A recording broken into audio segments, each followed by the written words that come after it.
My name is Anna and I grew up in Inverness. I moved to Fort William last month. I work as a junior doctor, so now I'm working at the Belford in Fort William.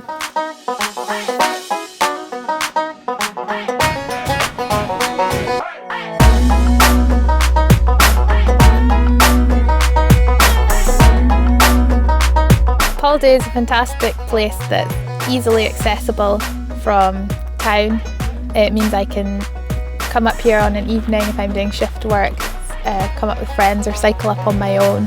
It's just a great collection of rocks for climbing on. There's trad climbing, there's bouldering, there's hard routes, there's easier terrain that you can solo. I think it's just a fantastic place to have so close.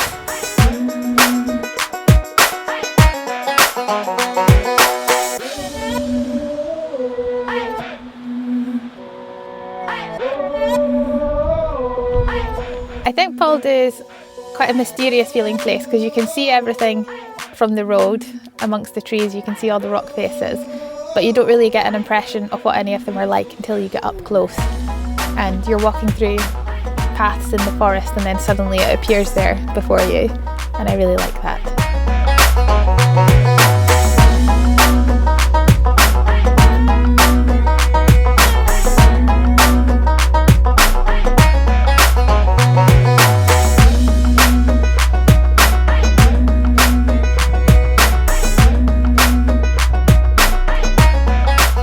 I really like the type of rock at Polldubh because it's very solid. It all feels nice and secure. I think it would also be a great place to learn to trad climb because a lot of the gear placements are quite natural and it just always feels like a sociable, friendly place.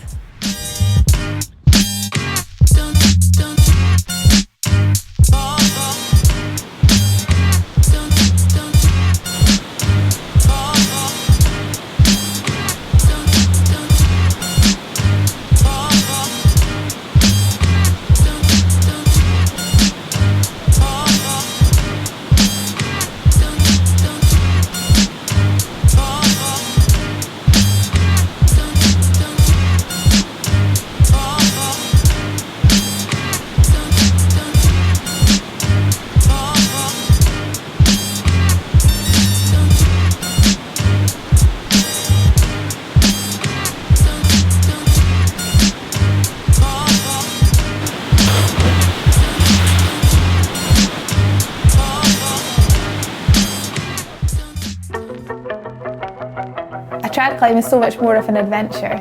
I remember the trad climbs that I've done so much more than I remember sport or boulder problems, just because you've been on such a emotional journey with it. I've climbed a few E3s and E4s before, but I've never tried an E5 until Black Friday.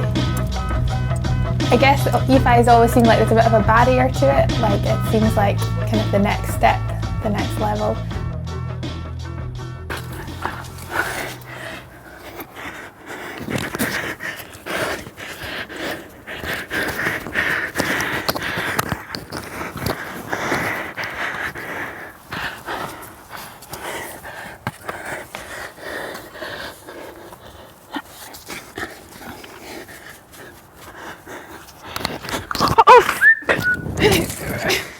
No! Oh, can't believe it. I thought I had it. So gutted. The top's easy from there, even from where I was. Really? Yeah, and I was on a jug. Were you on a jug, yeah? And my foot just shut off. Is that feeling of must come back? Or try it again in 20 minutes. Aye, we got a head touch. Well, I would like to. Yeah, cool. Aye. I wanted to grab the opportunity while it was there to just get straight back on and try and do it. It must have been about 7 o'clock and it was starting to get a little bit dark and I was due in for night shift at work at 9 o'clock, but I guess if you don't try you'll never know.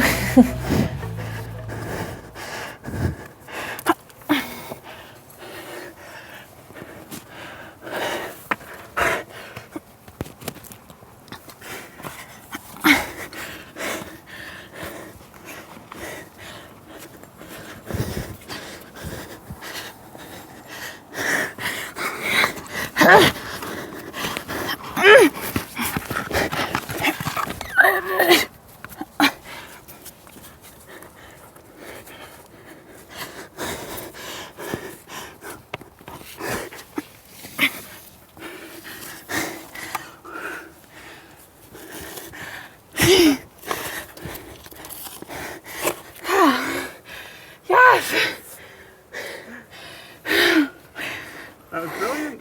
Thank you. I'm so glad I got back on it.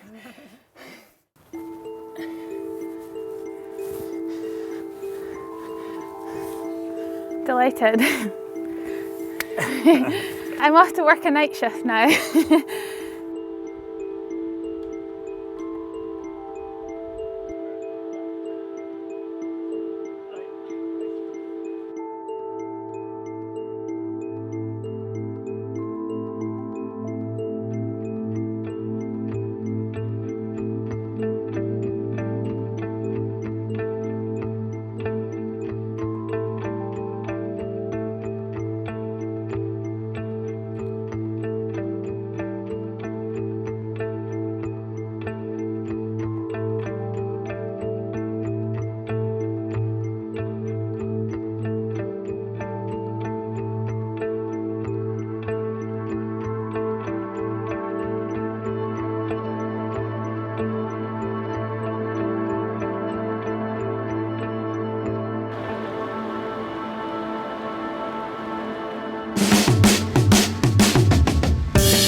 It's come into its own now, Glen Nevis, because it's a much more complete playground in many respects.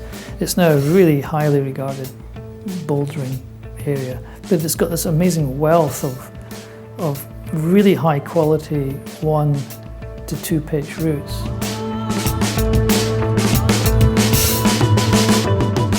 You have this massive collection of little buttresses and slabs dotted all over the place within a very uniform kind of square. That's what makes it quite attractive really, because you can pick out a little buttress and you'll find that on that buttress it has a particular style of climbing. And it's only when you actually finally get there that you realise there's a real gem of a little hidden buttress.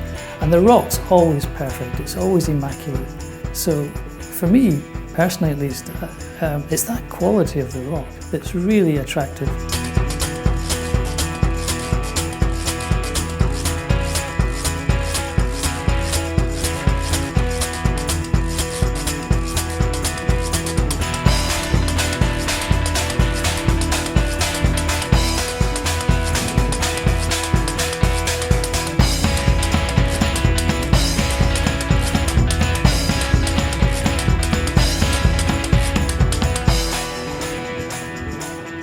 I'd started developing a lot of the crags in Glen Nevis. So in 1984, we based ourselves at Achintee Cottage. And at the end of that season, I decided that I was going to stay in the Highlands.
I come from Cumbria.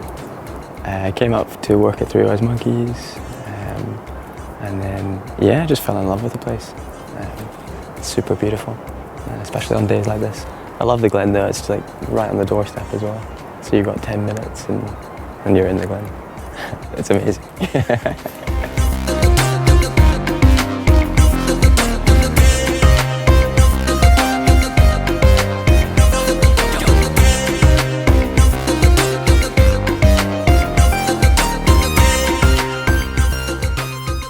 I was exploring the Glen, generally speaking, and stumbled across all sorts of fantastic little buttresses hidden away in the birches. And Sky Pilot in particular is the one I remember most for its 40-degree undercut base. Going back to the early 80s here, I'm pretty sure it's from an Eric Burden track, but the line went something like, "Sky Pilot, how high can you fly? You'll never, never reach the top."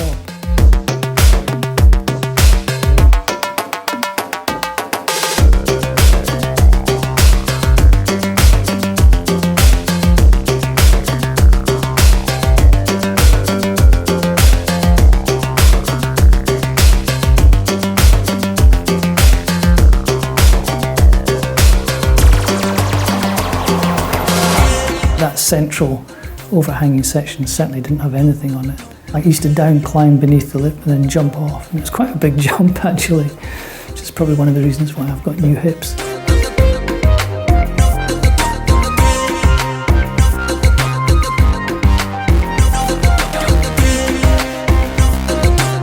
I first started climbing in Glen Nevis when I was a teenager, and I lived in Glasgow at the time, and I used to come up and visit for trips, and I just absolutely loved it, so much so that I moved here. I've been living next to Glen Nevis for 10 years, and it's still my favourite place in the world to climb.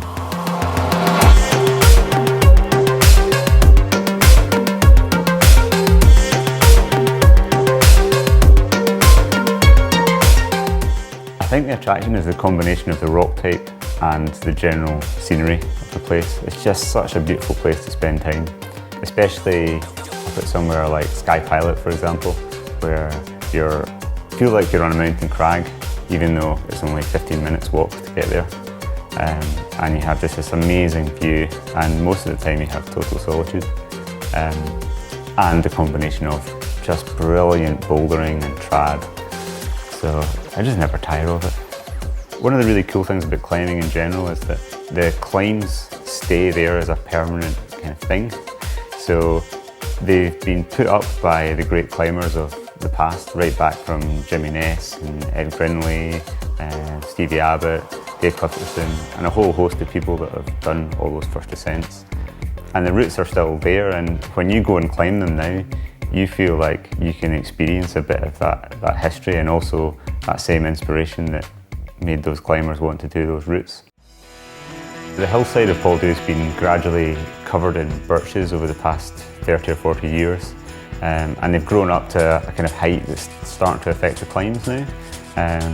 But this year a lot of them are going to be cleared, and that's going to make a huge difference to Polldubh, just to open it out, to let the light and the air in. There's less midges in the summer, but also it will keep the routes cleaner for a lot longer. So it's going to make an already really good climbing area just even better.